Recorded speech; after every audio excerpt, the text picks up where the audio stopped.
There's some kind of elevated mental space. And if you attain it, then, everything in life would be like in high performance. And I think that's a very, very dangerous idea. Who does that very well? Robots. They're programmed and designed to do one thing very well. And they can be in that state and do it really well. But at humans, you want a high performance state that's relevant to what you are doing.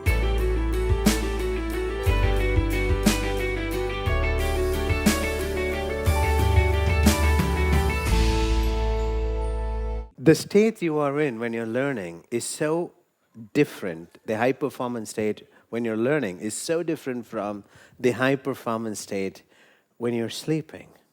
And I remember in 2011, the first time I met NLP practitioners, someone asked me, will sleeping good solve all my problems? I said, no.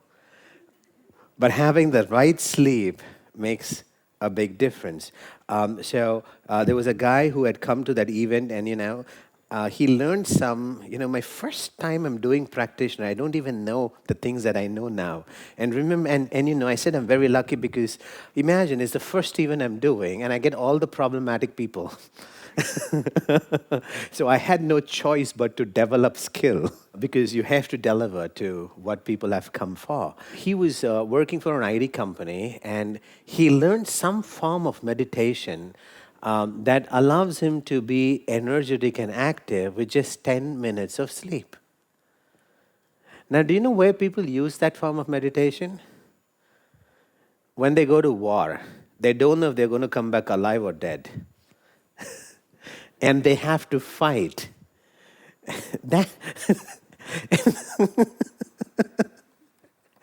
And he is so convinced now he's the most productive guy in the planet. So, and he's thinking of productivity as, I work for 21 hours, and how long do you work for? He's a software engineer. I said, I tell him, what is the most complex thing you can build in like 1 year? And then he showed me one blueprint architecture. I said, I can get this done in a week while I sleep well in the night. That's how I think of productivity.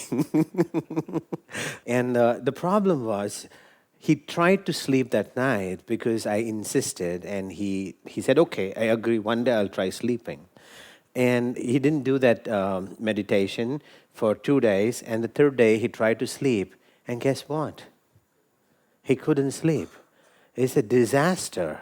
And then, we started finding out what has he learned in the last 5 years? And nothing. And he began to realize very slowly that, his learning was slow. And I brought to his attention how his communication was, we took a video of how he speaks.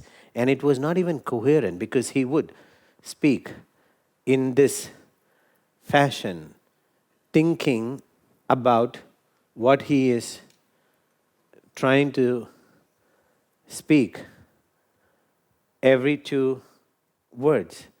Now imagine the nightmare his team must experience. And then when people have these kind of limitations, they make beliefs, Everyone is jealous of me, they don't want to work with me.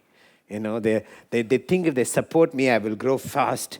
And they want to bypass me and go to my boss. Yeah, because no one can talk to you.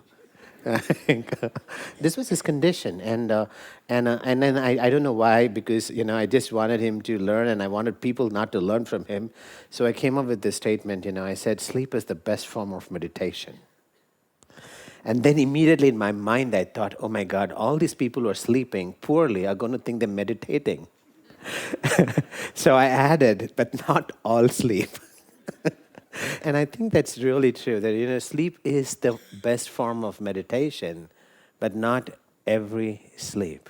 So there's a high performance sleep, and that state of flow is very different from the state of flow you need when you're negotiating. In certain things, you want to have urgency.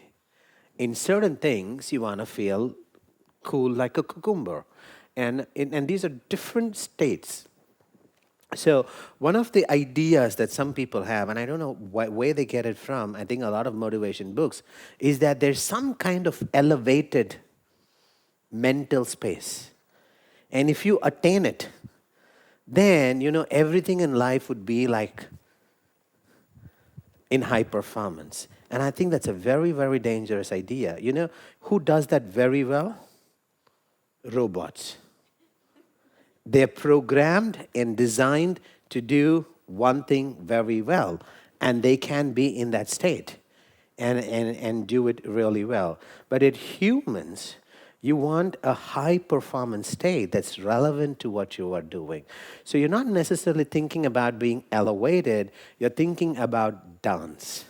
You're thinking about how do you move from one high performance states to another high performance states. And that doesn't mean that you need a dashboard in your head. And, sometimes people think of it consciously. It's like, having a dashboard. Okay, today I'm going to drive the car high performance state. Oh, now I'm getting off the car, elevator high performance state. Okay, I'm going inside. I don't know who I'm going to meet. Unknown visitor, high performance state. Oh, the CEO is coming to office. CEO high performance state.